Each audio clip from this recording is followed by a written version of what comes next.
रूसी अंतरिक्ष यान रिसर्च P1 तेज धमाके के साथ स्पेस में तबाह हो गया। आशंका है कि इस पर मिसाइल से हमला किया गया है। अंतर्राष्ट्रीय स्पेस स्टेशन के पास स्पेस शिप में ब्लास्ट होने की वजह से वहां पर मौजूद एस्ट्रोनॉट्स पर बड़ा खतरा मंडराने लगा।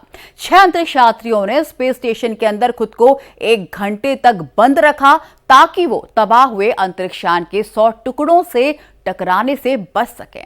रूस ने अपने स्पेस शिप को 2022 में ही डेड घोषित कर दिया था, लेकिन इसके तबाह होने से अंतरिक्ष में काम कर रहे बाकी उपग्रहों पर बड़ा खतरा मंडराने लगा, क्योंकि धरती पर इंटरनेट और कम्युनिकेशन के लिए ये उपग्रह सबसे अहम जरिया है।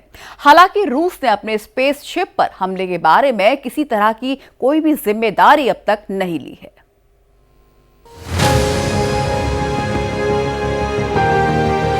रूसी सैटेलाइट तबाह, 100 टुकड़ों में बिखरा। अंतरिक्ष में खतरा, एस्ट्रोनॉट्स को छिपना पड़ा। इंटरनेशनल स्पेस स्टेशन 1 घंटे तक रहा जोखिम।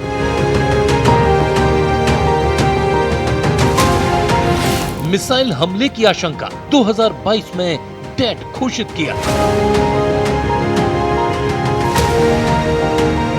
स्पेस सैटेलाइट नेटवर्क से भरा इंटरनेट संचार का जरिया।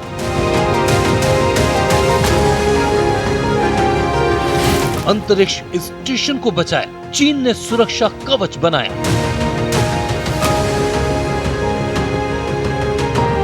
तो एस्ट्रोनॉट्स 6 घंटे स्पेस वॉक, ड्रैगन ने रचा इतिहास। 2000 एक्टिव, 3000 डेड स्पेस सैटेलाइट से भरा।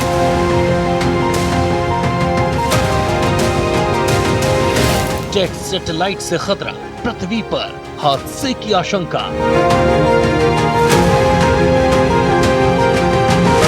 अंतरिक्ष यान का कब्रिस्तान, प्रशांत महासागर में अंबार।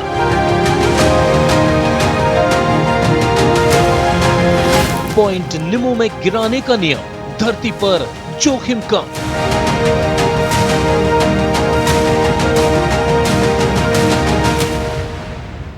रूस और चीन के बीच गहरी दोस्ती है, लेकिन अंतरिक्ष में फटे रूस के उपग्रह से चीन का स्पेस स्टेशन बड़े खतरे की जद में आ गया।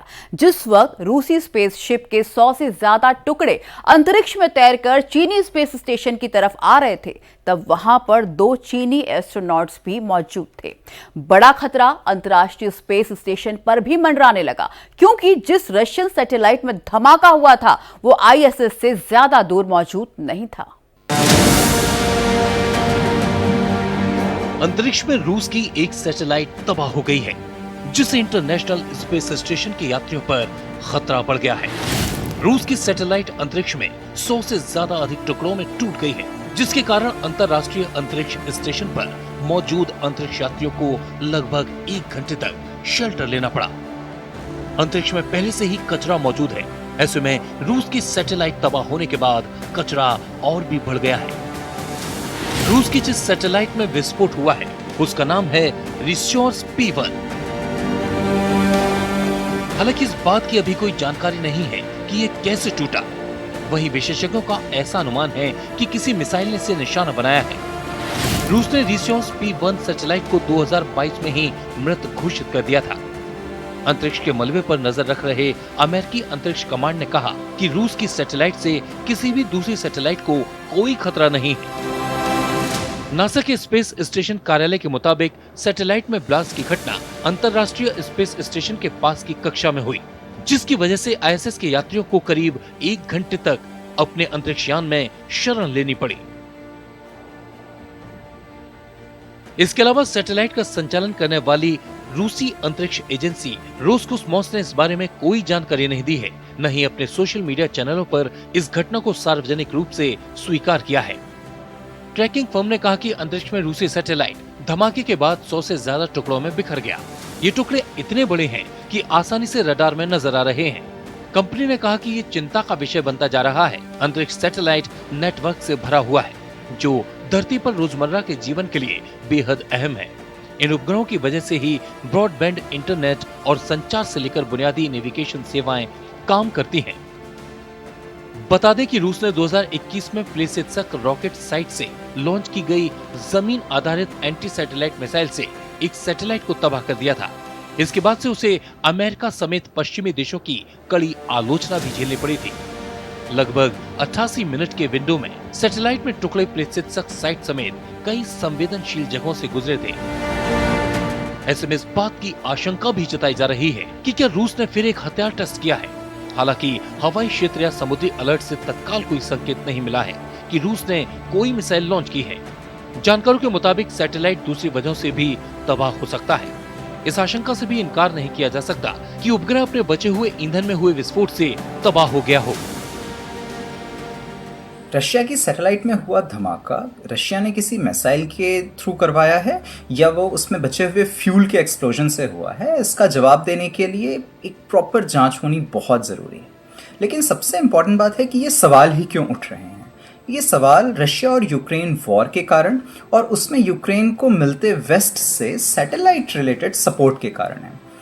स्टारलिंक ने भी यूक्रेन को अपने जीपीएस नेविगेशन सिस्टम और बाकियों के थ्रू काफ़ी सपोर्ट किया था, जिसका उत्तर देने में रशिया असमर्थ रहा है। रशिया ने साथ ही स्वीडन जब नेटो में शामिल होता है तो उसके बाद स्वीडिश एजेंसीज ने आरोप लगाया है कि रशिया ने फ्रांस और स्वीडन के सैटेलाइट नेटवर्क में इंटरफेरेंस करने की कोशिश की है। दरअसल जब किसी सैटेलाइट का आखिरी समय आता है तो वो धीरे धीरे पृथ्वी के वातावरण में प्रवेश कर जाता है और फिर जलकर राख हो जाता है। वहीं कई सैटेलाइट पृथ्वी की ग्रेवयार्ड ऑर्बिट में चले जाते हैं। ग्रेवयार्ड ऑर्बिट पृथ्वी से 36,000 किलोमीटर की ऊंचाई की कक्षा है, जिसमें दूसरे सैटेलाइट से टकराने का खतरा कम हो जाता है। इस कक्षा में एक्टिव सैटेलाइट नहीं रहते। धमाके का शिकार हुआ रूसी उपग्रह 2021 भी खराब होने लगा था और इसके बाद वो धीरे धीरे नीचे की तरफ आ रहा था। पृथ्वी की कक्षा में सैटेलाइट की बढ़ती संख्या और मलबे को देखते हुए इस ट्रैफिक के मैनेजमेंट की जरूरत आन पड़ी है। फिलहाल कक्षा में सैटेलाइट के टकराने का भी खतरा बना रहता है।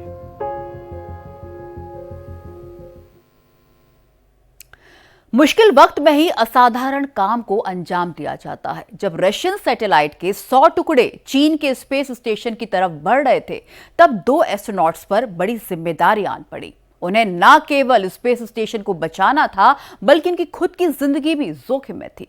तब दोनों अंतरिक्ष यात्रियों ने 6 घंटे की कड़ी मेहनत के बाद स्पेस स्टेशन के चारों तरफ एक सुरक्षा कवच बना डाला।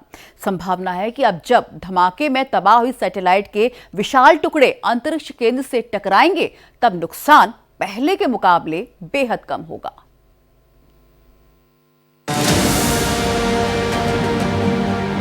अंतरिक्ष में रूस की एक सैटेलाइट तबाह हो गई है, जिससे इंटरनेशनल स्पेस स्टेशन के यात्रियों पर खतरा बढ़ गया है। रूस की सैटेलाइट अंतरिक्ष में 100 से ज्यादा अधिक टुकड़ों में टूट गई है, जिसके कारण अंतर्राष्ट्रीय अंतरिक्ष स्टेशन पर मौजूद अंतरिक्ष यात्रियों को लगभग 1 घंटे तक शेल्टर लेना पड़ा। अंतरिक्ष में पहले से ही कचरा मौजूद है। ऐसे में रूस की सैटेलाइट तबाह होने के बाद कचरा और भी बढ़ गया है। रूस की जिस सैटेलाइट में विस्फोट हुआ है, उसका नाम है रिसोर्स P1। हालांकि इस बात की अभी कोई जानकारी नहीं है कि ये कैसे टूटा। वहीं विशेषज्ञों का ऐसा अनुमान है कि किसी मिसाइल ने इसे निशाना बनाया है। रूस ने रिसोर्स P1 सैटेलाइट को 2022 में ही मृत घोषित कर दिया था। अंतरिक्ष के मलबे पर नजर रख रहे अमेरिकी अंतरिक्ष कमांड ने कहा कि रूस की सैटेलाइट से किसी भी दूसरी सैटेलाइट को कोई खतरा नहीं है। नासा के स्पेस स्टेशन कार्यालय के मुताबिक सैटेलाइट में ब्लास्ट की घटना अंतर्राष्ट्रीय स्पेस स्टेशन के पास की कक्षा में हुई, जिसकी वजह से आईएसएस के यात्रियों को करीब 1 घंटे तक अपने अंतरिक्ष यान में शरण लेनी पड़ी। इसके अलावा सैटेलाइट का संचालन करने वाली रूसी अंतरिक्ष एजेंसी रोसकोस्मोस ने इस बारे में कोई जानकारी नहीं दी है, न ही अपने सोशल मीडिया चैनलों पर इस घटना को सार्वजनिक रूप से स्वीकार किया है। ट्रैकिंग फर्म ने कहा कि अंतरिक्ष में रूसी सैटेलाइट धमाके के बाद 100 से ज्यादा टुकड़ों में बिखर गया। ये टुकड़े इतने बड़े हैं कि आसानी से रडार में नजर आ रहे हैं।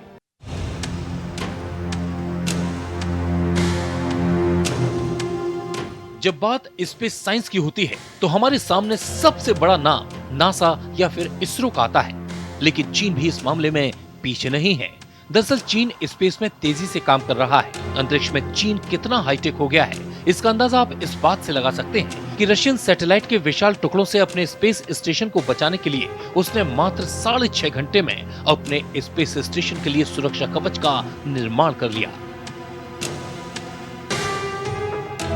दरअसल रूसी उपग्रह में विस्फोट के बाद से ही चीन अपने अंतरिक्ष स्टेशन त्यांगओंग को सुरक्षित करने में जुट गया।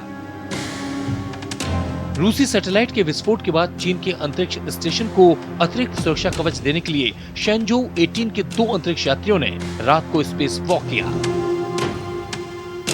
चीनी aerospace science and technology corporation के मुताबिक स्पेस वॉक के दौरान मुख्य रूप से अंतरिक्ष स्टेशन के बाहरी केबल और पाइपलाइनों पर सुरक्षात्मक उपकरण लगाए गए। इससे अंतरिक्ष मलबे के संभावित टकराव से उत्पन्न होने वाले जोखिम को कम किया जा सकेगा और स्पेस स्टेशन की सुरक्षा को बढ़ाने में मदद मिलेगी। इससे पहले अमेरिकी स्पेस कमांड ने बताया था कि पृथ्वी का चक्कर काटने वाले एक रूसी उपग्रह में धमाका हो गया है। इसके 100 से ज्यादा टुकड़े अंतरिक्ष में बिखर गए हैं, जिनसे अंतरिक्ष यात्रियों और दूसरे उपग्रहों के लिए खतरा पैदा हो गया है। ये अचानक विस्फोट हुआ क्यों? क्या इसको जानबूझकर जो है एंटी सैटेलाइट वेपन्स का उपयोग करके इसको तोड़ दिया गया है? इस बात की शंका इसलिए अधिक होती है क्योंकि जो आज की तारीख का ताज़ा डेटा है वो ये बताता है कि उपग्रह पूरी तरह से नष्ट नहीं हुआ है। इसके सोलर पैनल अभी भी मौजूद है और ये गोल गोल घूम रहा है, 2-3 सेकंड में एक चक्कर लगा रहा है अपनी खुद की दूरी पर परिधि में। इसके बहुत से टुकड़े हो गए हैं लेकिन ये पूरी तरह से नष्ट नहीं हुआ है। यहाँ एक और ख़ास बात है, विस्फोट से अगर होता तो ये पूरा नष्ट हो जाता, लेकिन जब पिछला अगर थोड़ा सा हम इतिहास देखेंगे तो पता लगेगा कि ऐसे ही पुख्ता समाचार स्पेस फोर्स अमेरिका ने जाहिर किए थे कि चाइना और रूस मिलकर अंतरिक्ष में उपग्रहों को नष्ट करने के लिए लेज़र नाम की जो बीम होती है, light amplification wise stimulated emission of radiation, उसका उपयोग करके वो प्रयोग करने जा रहे हैं। हो सकता है ये उसी श्रृंखला का एक प्रयोग हो। विस्फोट के तुरंत बाद नासा के मिशन कंट्रोल ने अंतरराष्ट्रीय अंतरिक्ष स्टेशन पर मौजूद 6 अमेरिकी अंतरिक्ष यात्रियों को मलबे के खतरे को कम करने के लिए सुरक्षित शेल्टर लेने की प्रक्रिया अपनाने का निर्देश दिया। चीन ने भी अपने अंतरिक्ष स्टेशन को मलबे से बचाने के लिए सुरक्षा उपायों को पूरा किया। पहले चीनी अंतरिक्ष यात्री ली कॉन्ग स्पेस वॉक करते हुए स्पेस स्टेशन के बाहर पहुंचे। इस दौरान अंतरिक्ष यात्री ये गुआंगफू ने ली को आवश्यक उपकरण और डिवाइस सौंपे।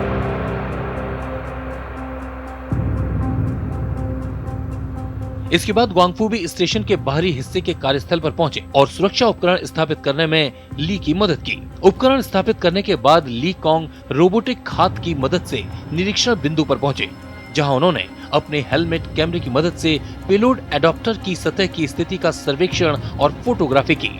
6.5 घंटे के मिशन के बाद दोनों अंतरिक्ष यात्री लैब मॉड्यूल में लौट आए।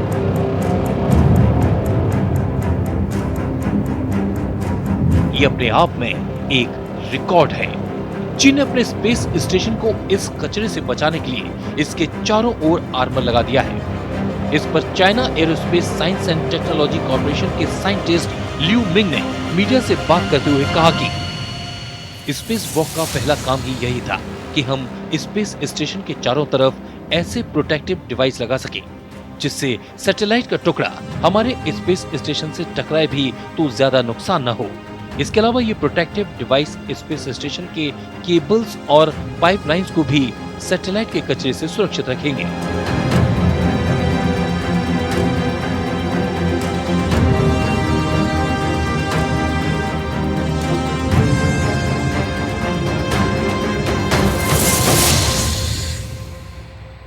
प्रशांत महासागर में धरती से बेहद दूर मौजूद पॉइंट निमो को सैटेलाइट की कब्रगाह कहा जाता है। वैज्ञानिकों की कोशिश होती है कि सैटेलाइट के अपना काम कर देने के बाद नियंत्रित डी ऑर्बिट के जरिए उसे सागर में डुबो दिया जाए ताकि उसके अवशेष स्पेस में बाकी उपग्रहों के लिए खतरा न बने। इसके लिए सैटेलाइट को लॉन्च करते वक्त ही अतिरिक्त ईंधन भी भरा जाता है।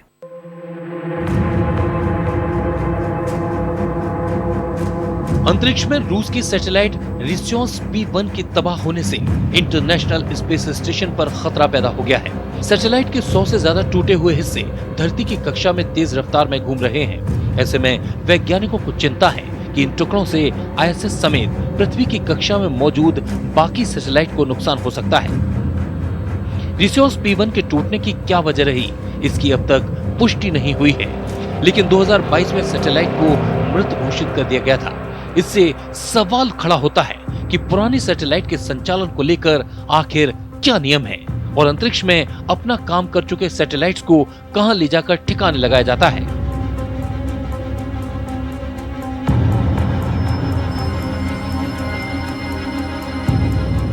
जितनी भी प्राइवेट या सरकारी कंपनीज हैं जो सैटेलाइट लॉन्च करती हैं, उनके लिए स्पेसिफिक स्ट्रिक्ट रिस्ट्रिक्शंस रखे गए हैं। इसे लगभग 12 कंट्रीज़ ने अभी तक साइन किया है। साथ ही साथ जैसे इंडिया ने भी प्रोजेक्ट मिशन शक्ति करके एक टेस्ट किया था, जिसमें एंटी सैटेलाइट के थ्रू जो सैटेलाइट्स लियो यानी कि लो अर्थ ऑर्बिट में हैं, उन्हें डिस्ट्रॉय करने के लिए प्रयास किए थे। इसके साथ ही मार्च 2024 में ही इसरो ने एक स्पेसिफिक सैटेलाइट लॉन्च किया और उसे लगभग जीरो डिब्रीज के थ्रू इंश्योर किया, ताकि उसके रिटर्न में यानी कि री एंट्री अर्थ में री एंट्री में वो पूरी तरह से जलकर नष्ट हो जाए। इस तरह के बहुत से स्टेप्स ग्लोबल एजेंसीज उठा रही हैं, लेकिन वो जो खतरा आ रहा है उसके हिसाब से काफ़ी नहीं। दरअसल 1950 के दशक में इंसानों ने हजारों रॉकेट लॉन्च किए और उससे भी ज्यादा सैटेलाइट अंतरिक्ष में भेजे गए। एक आंकड़े के मुताबिक लगभग 2000 एक्टिव सैटेलाइट पृथ्वी की परिक्रमा कर रहे हैं, जबकि 3000 डेड सैटेलाइट भी अंतरिक्ष में गंदगी फैला रहे हैं। फिलहाल अंतरिक्ष के कबाड़ से स्पेस एक्सप्लोरेशन पर कोई बड़ा जोखिम पैदा नहीं हुआ है, लेकिन इससे ऑर्बिट में मौजूद बाकी सैटेलाइट को लगातार खतरा बना हुआ है। इसके अलावा खराब सैटेलाइट के अचानक धरती पर गिरने का भी खतरा रहता है। अगर ठीक से सैटेलाइट का संचालन न किया जाए तो सैटेलाइट के टुकड़े रिहायशी इलाकों में नुकसान पहुंचा सकते हैं।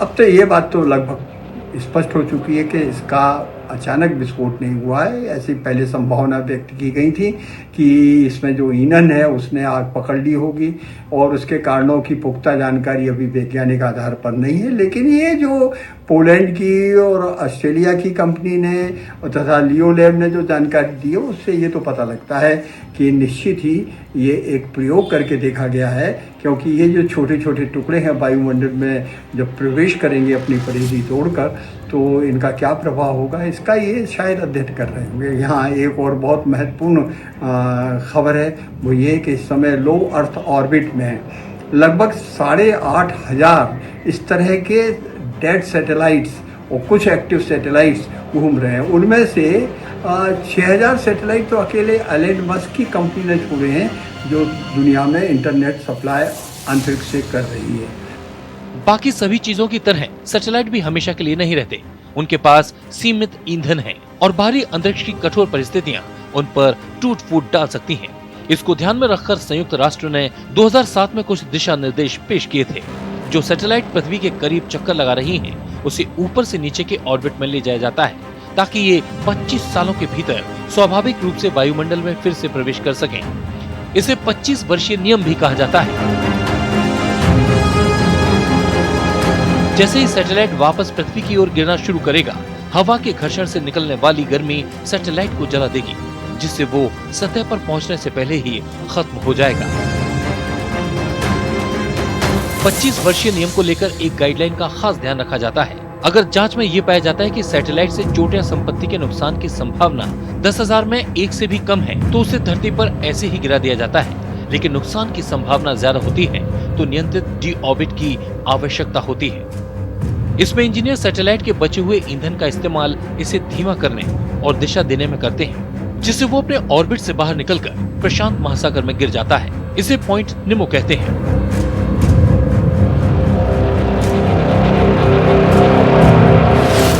पॉइंट निमो प्रशांत महासागर में वो जगह है जो जमीन से दूर है। इसका नाम जूल्स वर्ने की किताब 20,000 लीग्स अंडर द सी के प्रसिद्ध पनडुब्बी नाविक के नाम पर रखा गया। माकूल जगह होने की वजह से इस पॉइंट पर 1970 से अब तक 300 से ज्यादा सैटेलाइट को डुबोया जा चुका है। 2031 में रिटायर होने के बाद अंतर्राष्ट्रीय अंतरिक्ष स्टेशन को भी यहीं पर डुबाने का प्लान है। इस सब की वजह से पॉइंट निमो को अंतरिक्ष यान कब्रिस्तान के तौर पर भी जाना जाता है। सभी सैटेलाइट वायुमंडल में आसानी से नहीं चल सकते। कुछ सैटेलाइट धरती के बहुत ऊपर होते हैं। इनको धीमा करने के लिए बहुत ज्यादा ईंधन की जरूरत होती है, जिससे उनके मिशन लाइफ में काफी कमी आएगी। इसलिए इस तरह के सैटेलाइट को पृथ्वी पर बुलाने की बजाय अंतरिक्ष के कब्रिस्तान ऑर्बिट तक ले जाया जाता है।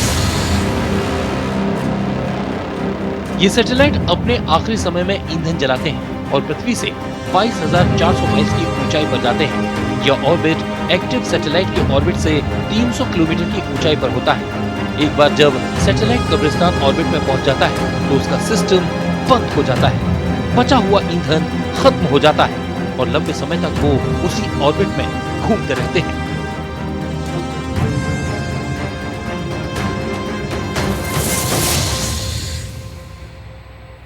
अंतरिक्ष वैज्ञानिक सैटेलाइट्स के जरिए पृथ्वी पर इंसानी जीवन में असाधारण क्रांति लेकर आए।